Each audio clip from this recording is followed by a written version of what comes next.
Naama is an architect, urban planner, and the co-founder of Smart Density. How are you? Good. How are you? I'm well. Good to see you again. Yes. What neighborhoods should we be taking inspiration from as this new one gets built? Oh, wow. So first of all, we should treat this piece of land that is the size of downtown, by the way, as the neighborhood of the future. And then that is the bar. And then we should ask ourselves, okay, what is the future looks like?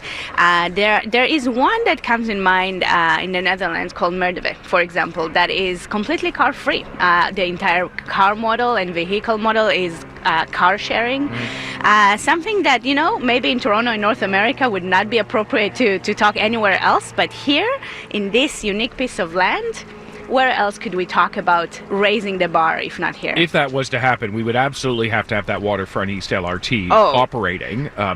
Transit, housing, public realm. This is the holy trinity for me when it comes to urban planning. You and I have talked about examples of things to do, but we've also talked about examples of what not to do. And we've learned that by some of the things we've done in neighborhoods. What do we need to avoid?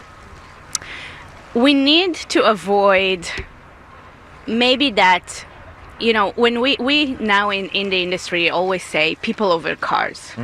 How do you achieve that? And sometimes it's by understanding that you actually can't have it all, right? If we think of a street and then we try to accommodate the future LRT and then cars and people and and then it becomes a really wide... it sounds like the bike lane debate. Yeah. Yes, exactly. But it becomes a really wide street. And if you're thinking of, let's say, 40 meters, and which is kind of, what we see today, just think of a kid trying to cross a 40 meter, that's 2/3 of the garden. Okay, this is not a narrow, intimate street.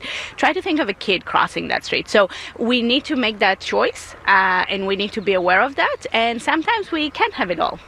Let's talk about moving around, because there is more examples than just having the Waterfront East LRT actually getting built here. There's more than just being able to bike here, although plenty of people are biking and been biking. I biked here. You did? Okay, great. How did you get here? On my bike. Yeah, but I mean, what was your route?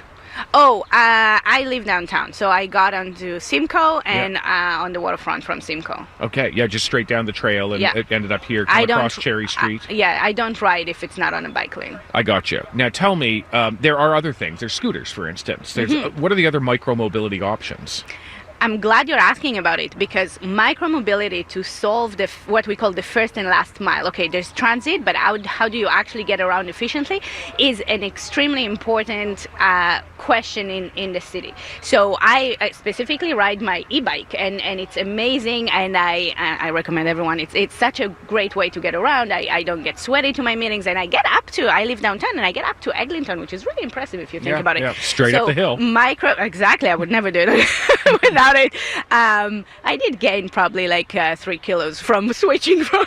Yeah, that's it. But micromobility is extremely important, and maybe we will have, you mentioned scooters, I mentioned e-bikes.